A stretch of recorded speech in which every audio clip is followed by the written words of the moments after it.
Agostinho lidaria com o sofrimento humano, com a tristeza, a depressão, de um modo totalmente diferente de quase todos os pastores deste país. Sim, sério. Quase todos. Quase todos pensam diferente de Agostinho. E eu acredito que Agostinho está certo. Eu pensei em gravar esse vídeo hoje porque Agostinho escreveu o livro A Cidade de Deus justamente por conta de uma tragédia catastrófica, a invasão dos bárbaros. Os bárbaros invadiram Roma e foi um verdadeiro caos. E eu pensei nisso justamente por conta da tragédia lá no Rio Grande do Sul. Como que Agostinho lidou com isso? Com a tragédia, com a morte, com a chacina? Como que ele lidou com a tristeza, com o suicídio?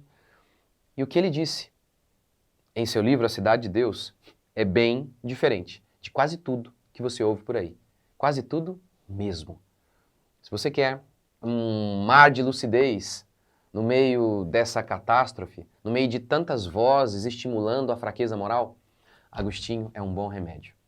Curta, comente, se inscreva, bora para mais um vídeo. O Agostinho, gente, ele é considerado um dos homens mais geniais que já pisaram neste mundo. O seu livro A Cidade de Deus é uma preciosidade. Como que ele teria lidado com a tragédia do Rio Grande do Sul? Como Agostinho lidava com a questão do sofrimento humano, ou melhor, o sofrimento na vida do cristão? Agostinho pensou sobre isso por conta da invasão bárbara no ano 410, invasões que foram lideradas pelo general Alarico. A invasão levantou muitas dúvidas semelhantes às nossas hoje. Onde está Deus na tragédia? Porque muita gente na hora da tragédia diz, tá vendo? Deus não existe. Muitos acusaram os cristãos, acusaram o cristianismo por conta da tragédia, dizendo, tá vendo? Olha aí, ó, cadê Deus agora? E por aí vai. Por que os cristãos enfrentaram as mesmas angústias que os ímpios? Ele tratou também do suicídio. Em essência, eu quero mostrar no vídeo de hoje que Agostinho falou sobre algo que eu tenho falado constantemente, sobre força moral, sobre fé em meio às tragédias e angústias, que é fraqueza, é falta de fé, se abater no meio das angústias. A escrita de Agostinho, pensando nos dias de hoje, é pesada para homens tão fracos que não conseguem mais lidar com a realidade óbvia da existência humana. Mas a gente vai tentar fazer isso aqui neste vídeo. Vamos lá.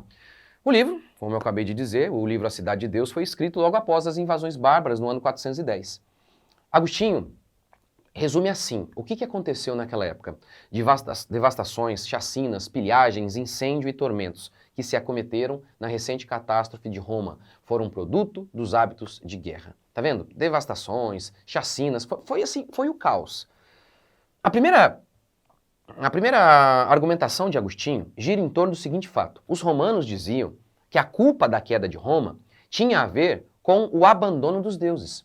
Ou seja, o cristianismo havia se proliferado, o que havia levado os homens a se converterem e a abandonarem os falsos deuses. Os pagãos então diziam, tá vendo? Por conta desses cristãos, vocês abandonaram os deuses e os deuses estão furiosos. Isso é o juízo dos deuses por conta da sua incredulidade.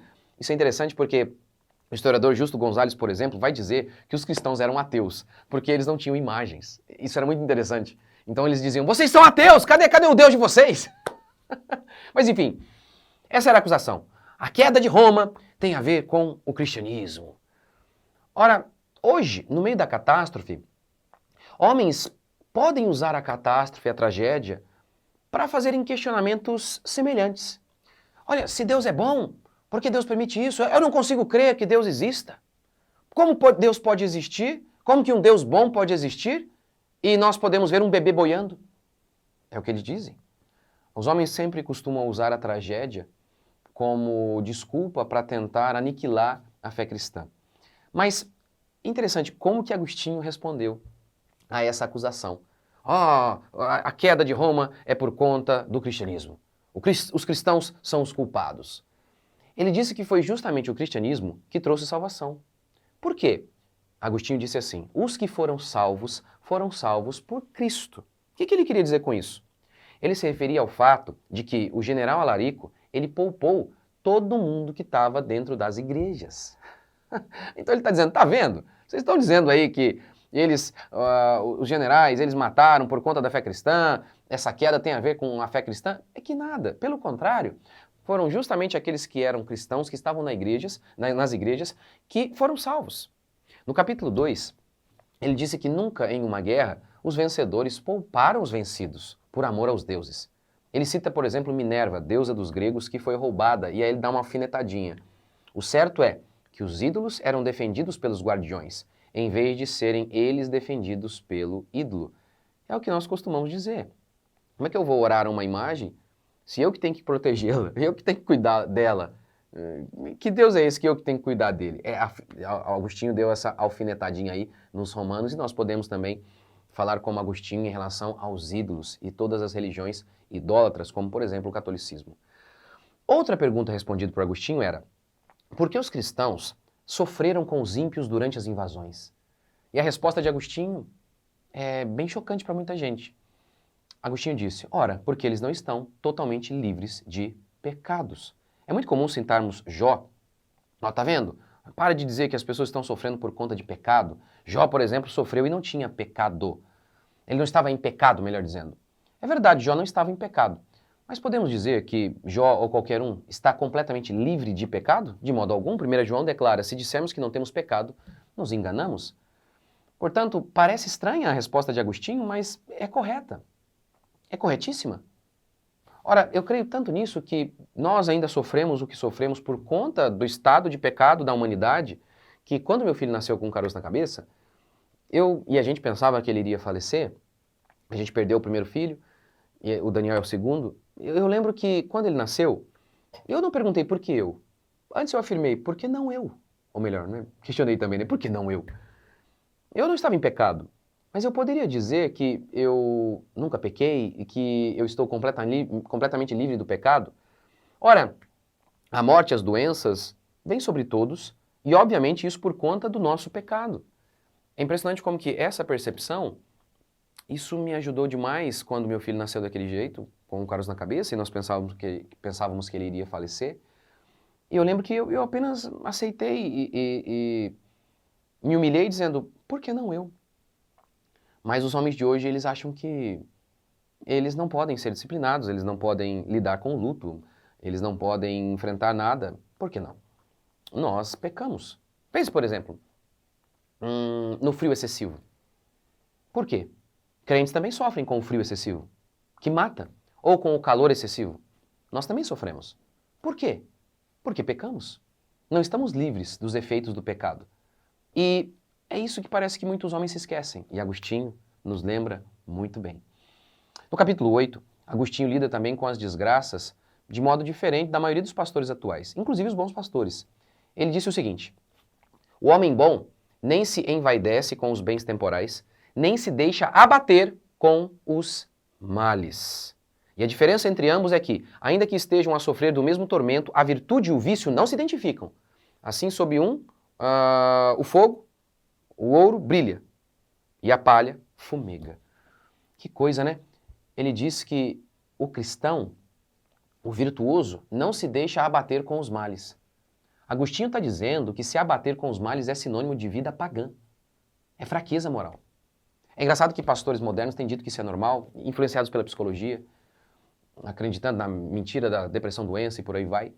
Agostinho não, ele dizia: se abater é fraqueza. E ele concorda com Provérbios. Se te mostras fraco no dia da angústia, a tua força é pequena. E para aqueles que ainda dizem: não, mas é doença. Provérbios também declara que o espírito firme sustenta o homem no dia da enfermidade. É essa a perspectiva de Agostinho, e essa sempre foi a perspectiva cristã, de que nós devemos nos manter firmes no meio da catástrofe. Veja bem, se te mostras fraco no dia da angústia, a tua força é pequena. Quando que nós vamos mostrar virtude, se não no dia da angústia? Mostrar força. Quando se precisa de força, se não no dia da angústia? Ora, no dia da felicidade, que está tudo bem, onde não há enfermidade, qualquer um, até ímpios, conseguem ficar felizes. A questão é justamente que, em meio a angústias profundas, nós não desistimos. Aí sim, de fato, há virtude. Mas pastores dizem que não. Qualquer um deles. Eles veem como normal que os crentes se abatam. Eu não estou dizendo que crentes não ficam tristes. Mas eles dizem que é normal que alguém entrou no quarto, não quer sair mais, diante de uma angústia, da falta de propósito, enfim, de qualquer coisa. Eles dizem, é normal. Agostinho diz, não, se abater com os males é fraqueza. O virtuoso não é assim. O virtuoso não é assim. Agostinho também diz que o abatimento tem muito a ver com ídolos que nós desenvolvemos em nosso coração. Ele fala isso no capítulo 10 do seu livro A Cidade de Deus.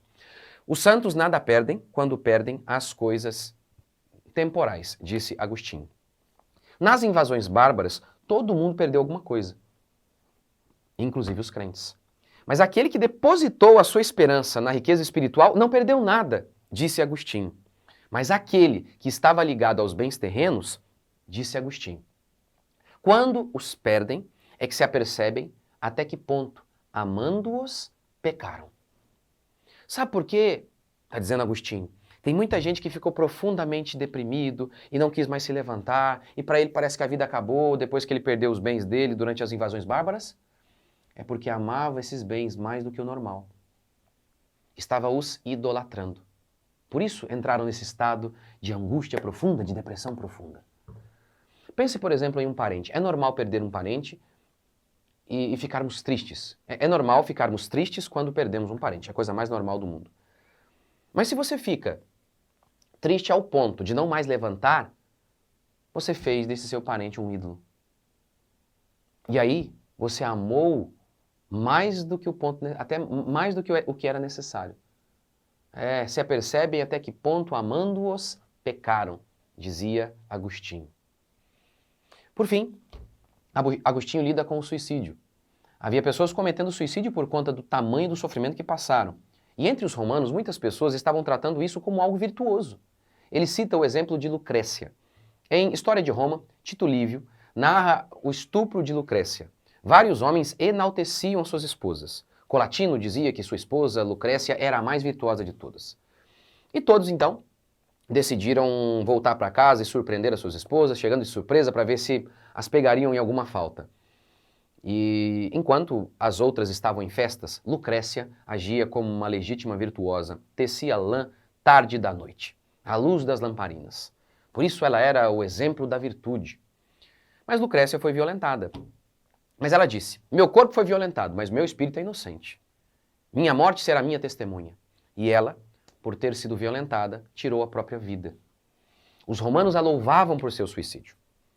E, obviamente, isso era colocado como exemplo durante as invasões bárbaras. Está vendo? Essas pessoas que estão tirando a própria vida, isso aí é virtude.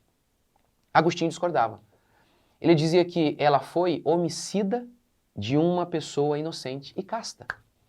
Ele questiona esse pensamento da época, então. Se ela é tão casta, por que ela cometeu suicídio? Porque para ele é crime, é um pecado.